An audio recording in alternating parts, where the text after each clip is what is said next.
കേരള കോൺഗ്രസ് പ്രസ്ഥാനമായി പുലർത്തി വന്ന ദീർഘകാല ബന്ധം ഉപേക്ഷിച്ച് പടിയിറങ്ങുകയാണ്.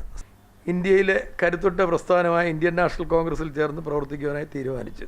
ഞാൻ പാർട്ടിയും മുന്നണിയും വിശ്വസിച്ച ആ നിമിഷം വരെ കാത്തിരുന്നു. അല്ലെ എനിക്ക് വേണേൽ തീർച്ചയായിട്ടും എനിക്ക് ആ സമയത്ത് തീരുമാനം എടുക്കാം. കേരള നിയമസഭയിൽ മത്സരിക്കണമെന്നുള്ള ആഗ്രഹമുള്ളതുകൊണ്ടല്ലേ, ആഗ്രഹമില്ലാത്ത രാഷ്ട്രീയ പ്രവർത്തകരാരും ഇല്ലല്ലോ. ഞാൻ ഇടതു മുന്നണി വിടാനായിട്ട് തീരുമാനിച്ചിരിക്കുകയാണ്. അതോടൊപ്പം തന്നെ കേരള കോൺഗ്രസ് എമ്മിൻ്റെ സംസ്ഥാന ജനറൽ സെക്രട്ടറി സ്ഥാനവും രാജിവെക്കുകയാണ്. അതുപോലെ ഞാനിപ്പോൾ വഹിച്ചുകൊണ്ടിരിക്കുന്ന വ്യവസായ വകുപ്പിൻ്റെ കീഴിലുള്ള steel industries Kerala limited silk എന്ന് പറയും, അതിൻ്റെ കോർപ്പറേഷൻ ചെയർമാൻ സ്ഥാനവും രാജിവെക്കാൻ ഉദ്ദേശിക്കുന്നു, സ്ഥാനം ഒഴിയുന്നു.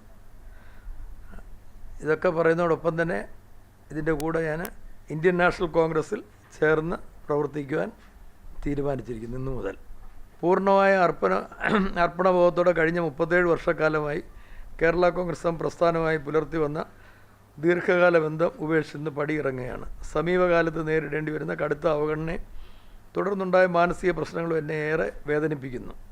2021 നിയമസഭാ തെരഞ്ഞെടുപ്പിൽ കുറ്റ്യാടി മണ്ഡലത്തിലെ ഔദ്യോഗിക സ്ഥാനാർത്ഥിയായി പാർട്ടി എന്നെ നിശ്ചയിച്ചിരുന്നതാണ്.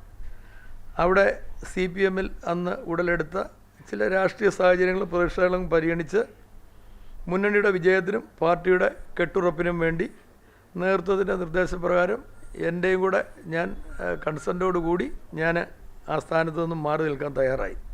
ആ അവസരത്തിൽ വരാനിരിക്കുന്ന 2016 നിയമസഭാ മണ്ഡലത്തിലെ തിരഞ്ഞെടുപ്പിൽ കുറ്റ്യാടി മണ്ഡലമോ അല്ലെങ്കിൽ കഴിഞ്ഞ 15 വർഷമായി എൻ്റെ വീട് പോലെ സ്നേഹിക്കുന്ന പ്രവർത്തിക്കുന്ന 2011, 2016 വർഷങ്ങളിൽ UDF സ്ഥാനാർത്ഥിയായി ഞാൻ ജനവിധി തേടിയ പേരാമ്പ്ര മണ്ഡലം നൽകാമെന്ന് അന്നത്തെ CPM സംസ്ഥാന സെക്രട്ടറി ഉറപ്പ് നൽകിയിരുന്നു. ഇതൊക്കെ നിങ്ങൾ ചാനലുകാർ കൊടുത്തതുമാണ്. ഈ വിവരങ്ങളൊക്കെ ഒരു കാര്യമുണ്ട്, കേരള കോൺഗ്രസ് നേതാക്കന്മാർക്കും CPM നേതാക്കന്മാർക്കൊക്കെ അറിയാവുന്നതാണ്. ഒരു അച്ചടക്കമുള്ള പാർട്ടി പ്രവർത്തകൻ എന്ന നിലയിൽ ആ വാക്കുകൾ വിശ്വസിച്ച് ഞാൻ മുന്നോട്ട് പോയി. എന്നാൽ സീറ്റ് നിർണയത്തിൻ്റെ അവസാന ഘട്ടം വരെ കാത്തിരുന്നിട്ടും ആ വാക്ക് പാലിക്കപ്പെട്ടിട്ടില്ല. ഈ സാഹചര്യത്തിൽ ചില തീരുമാനങ്ങൾ ഞാൻ കൈക്കൊള്ളുകയാണ്. കേരള കോൺഗ്രസ് സംസ്ഥാന ജനറൽ സെക്രട്ടറി സ്ഥാനം ഞാൻ രാജിവെക്കുന്നു. അതോടൊപ്പം സ്റ്റീൽ ഇൻഡസ്ട്രീസിൻ്റെ കോർപ്പറേഷൻ ചെയർമാൻ സ്ഥാനവും ഒഴിയാൻ തീരുമാനിച്ചിരിക്കുകയാണ്. എനിക്ക് ആരോടും വ്യക്തിപരമായി ഒരു വിരോധമില്ല. എൻ്റെ വിശ്വസ്തതയ്ക്ക് ആത്മബോധത്തോടുള്ള ഈ തീരുമാനം അനിവാര്യമാണെന്ന് ഞാൻ വിശ്വസിക്കുന്നു. ആയതിനാൽ ഇന്ത്യയിലെ കരുത്തുറ്റ പ്രസ്ഥാനമായ ഇന്ത്യൻ നാഷണൽ കോൺഗ്രസിൽ ചേർന്ന് പ്രവർത്തിക്കുവാനായി തീരുമാനിച്ചു. സംസ്ഥാനത്തെ UDF സ്ഥാനാർത്ഥികളുടെ വിജയത്തിനായി വരും ദിവസങ്ങളിൽ പ്രചരണത്തിന് സജീവമായി കൂടെ ഉണ്ടാവും. പിന്നെ 1-2 കാര്യം കൊണ്ട് പറഞ്ഞിട്ട് നിങ്ങൾക്ക് ചോദിക്കാം. ഇതൊരു സീറ്റ് കിട്ടാത്തതിൻ്റെ പേരിലുള്ള പോരാട്ടമല്ല. ഇപ്പോൾ നമ്മുടെ രാഷ്ട്രീയം അറിയാമല്ലോ. എന്നെ സംബന്ധിച്ച് ഞാൻ വേണമെങ്കിൽ എനിക്ക് 2021 കുറ്റ്യാടിയിൽ നിന്നും മാറാതെ അവിടെ നിൽക്കാമായിരുന്നു.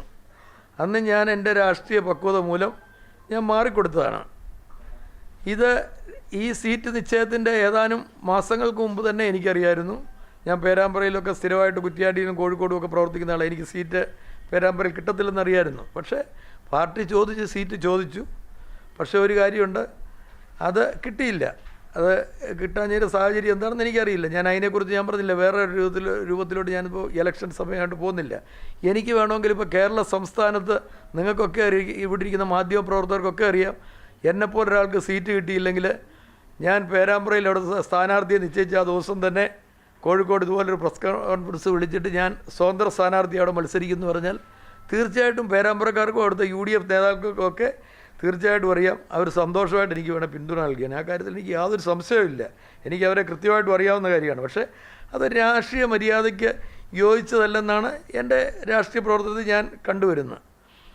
അപ്പോഴും ഞാൻ LDFൻ്റെ സീറ്റ് പ്രഖ്യാപനം വരെ കാത്തിരുന്നു.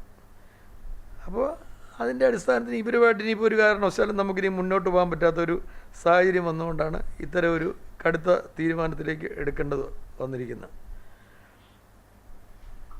പിന്നെ ഒരു കാര്യമുണ്ട്, കേരളത്തിൻ്റെ ഇപ്പോൾ ഉള്ള സമീപകാലത്തുള്ള ഇത് വെച്ച് നോക്കിക്കഴിഞ്ഞാൽ ഐക്യ ജനാധിപത്യ മുന്നണിക്ക് ഇപ്പോൾ കേരളത്തിലൊരു കാര്യമുണ്ട്, സംസ്ഥാനത്ത് വലിയ വേരോട്ടം നടക്കുന്ന സമയമാണ്. നമ്മുടെ പ്രതിപക്ഷ നേതാവ് ശ്രീ VD സതീശൻ പറയുന്നത് പോലെ കേരളത്തിൽ മെയ് 4 കഴിയുമ്പോൾ ഒരു പുതിയ ചരിത്രം തിരുത്തി കുറിക്കും. മെയ് 4 കഴിയുമ്പോൾ കേരളത്തിൽ ഐക്യ ജനാധിപത്യ മുന്നണി അധികാരത്തിൽ വരുമെന്നുള്ള കാര്യത്തിൽ യാതൊരു സംശയവുമില്ലെന്നാണ് ഈ അവസരത്തിൽ എനിക്ക് പറയാനുള്ളത്. അപ്പോൾ ഇത് കടുത്ത അവഗണന എന്ന് പറഞ്ഞാൽ ഇതൊരു കാര്യമുണ്ട്. നമുക്ക് ഈ പ്രാവശ്യം സീറ്റ് തരാഞ്ഞ സീറ്റ് കിട്ടാത്ത ഒരു കടുത്ത അവഗണന തന്നെയാണ്. കാര്യം എന്താ വെച്ചാൽ ഞാൻ സീറ്റ് നോമിനേഷൻ കൊടുക്കുന്ന ആ സമയം വരെ കാത്തിരുന്നു.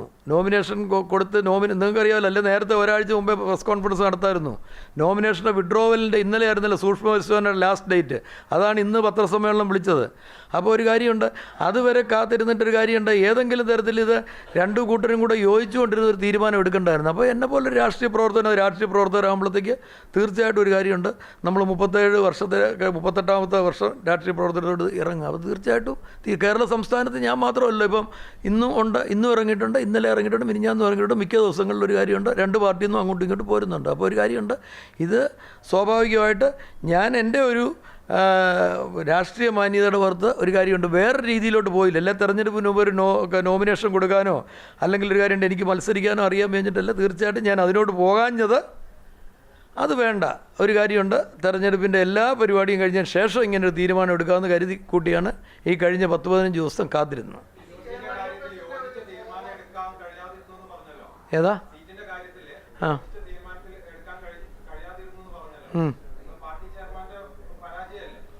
അല്ല, ഞാനതൊരു കാര്യം രണ്ടുപേരും കൂടെ ആലോചിച്ചിട്ട് ചെയ്യേണ്ടതായിരുന്നു. പാർട്ടി ചെയർമാൻ എന്നല്ല, കേരള കോൺഗ്രസ് പാർട്ടി CPM കൂടെ ആലോചിച്ചുകൊണ്ടൊരു കാര്യമുണ്ട്. ഈ 13ാമത്തെ സീറ്റ് അന്ന് നിങ്ങൾക്കൊക്കെ ഈ കോഴിക്കോടുള്ള എല്ലാവർക്കും അറിയുന്ന, ഞാനിവിടുന്ന് കണ്ണ് നിറഞ്ഞിറങ്ങിപ്പോയതാണ്. ഇവിടെ എല്ലാം നിങ്ങളൊക്കെ ഇവിടെ വന്ന്, ഇവിടെ പ്രസ് ക്ലബ്ബിലും വന്നു, ആരാധന ടൂറിസ്റ്റ് ഹോമിലും വന്നു, നിങ്ങൾ പലരും വന്നവരുണ്ട്. ഇവിടെ നിൽക്കുന്ന മാധ്യമ പ്രവർത്തകരുണ്ട്, നിങ്ങൾ വന്ന പലരും ഉണ്ട്. അന്ന് ഇവിടുന്ന് ട്രാൻസ്ഫർ ആയിപ്പോയ പലരും പല മേഖലയിലോട്ട് പോയവരും ഉണ്ട്. അന്ന് ഞാൻ 2021 നിൽക്കുന്ന പലരും എനിക്ക് വ്യക്തിപരമായിട്ട് എല്ലാവരും അറിയാമല്ലോ. ഇവിടെ ഞാൻ കോഴിക്കോട് വന്ന് പ്രവർത്തിക്കുന്നത്. അപ്പോൾ അല്ല, അതിപ്പോൾ ഞാനത് പറയേണ്ട കാര്യമില്ല. സീറ്റിൻ്റെ കാര്യം കഴിഞ്ഞല്ലോ. ഇനിയിപ്പോൾ ഞാൻ സ്ഥാനാർത്ഥിയല്ലോ. ഞാൻ സീറ്റിൻ്റെ കാര്യം കഴിഞ്ഞു. ഞാൻ അതുകൊണ്ടാണ് സീറ്റിനെക്കുറിച്ച് ഞാനിപ്പോൾ ചർച്ച ചെയ്യുന്നില്ല.